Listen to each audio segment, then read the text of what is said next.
Joining me now to debate the big stories of the day, Alexia Hilbertidou, GirlBoss NZ CEO, and Dave Letele, BBM Motivation founder. Good morning. Morning. Good morning. Good to see you both. So we'll start with cash. Reserve Bank reckons we need more ATMs, we need more branches with tellers in them, like it's 1984 again. What do you reckon, Alexia? When was the last time you used cash? I mean, I don't use cash myself. When I saw this coming through, I thought, look, it could be a win on a board for people in rural New Zealand, perhaps some older people as well. Overall, we are moving to more cashless society, so it seems a little bit like a policy which is bringing back, encyclopedias on every corner. But could be some wins there. Things I would be concerned about, we're looking to go from around 2,000 cash services site to this would enable 3,000 cash services site. Now that is an additional cost on banks. They're saying that they expect that may be passed on over to the customer. Their estimates, they're saying that that would raise mortgage rates, guessing from 4.5, for example, to 4.518. So if you have a $1 million mortgage, you're looking at an extra $180 potentially if that cost is passed over. So things to consider.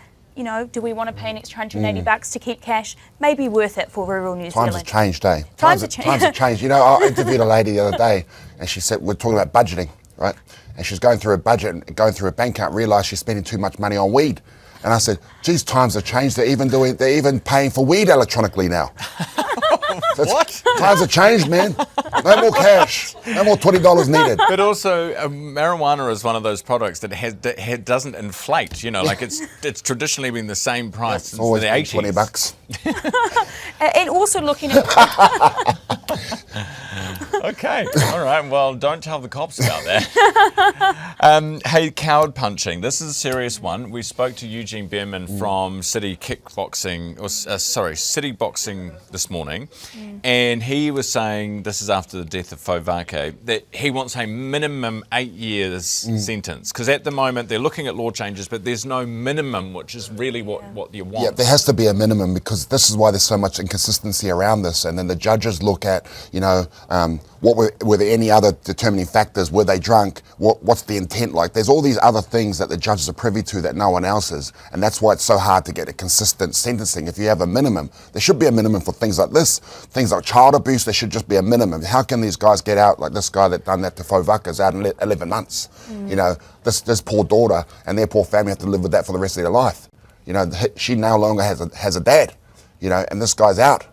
So there should 100% be a minimum of whatever, what is that saying, 8 years, 11 years? 100%. And we saw the New Plymouth community came out as well over the death. A father came out over the death of his son. He was standing outside the local rugby club. Someone went up to him, punched him completely unprovoked. Absolutely devastating. And then filmed it and mocked his death. Yeah. And what was the punishment? 4 years. Yeah. The judge even said, this doesn't feel quite, he didn't feel it felt quite right, but I must apply the law as it stands. Yeah, it's a disgrace. It's an absolute disgrace that they can get away with this. If you're sneaking up from someone behind and you punch them with all your might, you are wanting to inflict the most pain and death as possible. I'll be curious to see if this law, I think National are in support of this. It was raised again in 2020. Labor shut it down. Chris Hipkins hasn't come out and said whether or not he's standing with, the punches or the being punched. So I do think though that New Zealanders do want this law to change. Yeah, and it will be. It's going through select committee at the moment. It's just a matter of whether they will change it enough, to satisfy those people who've been victims. Now, bullying in the workplace. We spoke earlier about tourism and hospo, and its customers as much as co-workers.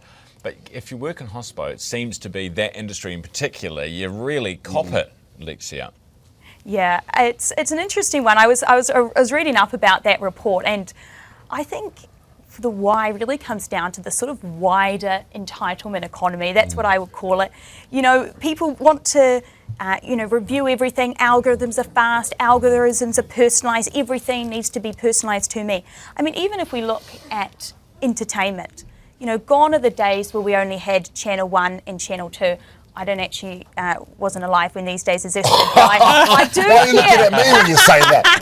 I do hear that these days, they did exist. There was a time where there was only Channel 1 and Channel 2. Do you remember VHS? Do you know what they are? No. You know what cassette tapes are? No, but that was before my time. But I've seen them. And now we want to stop, pause, repeat, binge watch, when and where, on demand. And that has flow-on impacts where we want to walk into the cafe and you should know who I am. It should be personalised. And if I'm not happy, 1 star. They threaten a review. Well, that's the problem, is now the consumer is so powerful, and I know that as a business owner myself. If you go into a cafe and you do a 1 star and you go on social media, then you can cause real genuine harm to that cafe. So they're fearful, they don't back their staff. It's and always with been great around. power, It's always been great around. I was a entitlement. waiter. Can you imagine that? I was a waiter, Yeah. and I remember serving some steak to someone, and it was, the chef didn't cook it very well. And I said, I'm really sorry about this, sir. I can take it back and we'll redo it. And he goes, I wouldn't let you touch it for obvious reasons. Yeah.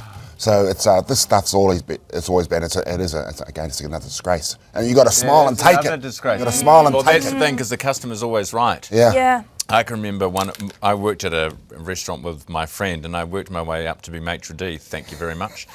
But he got fired because this is the opposite kind of story.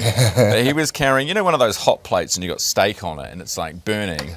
So he dropped it on the carpet at Cobb & Co.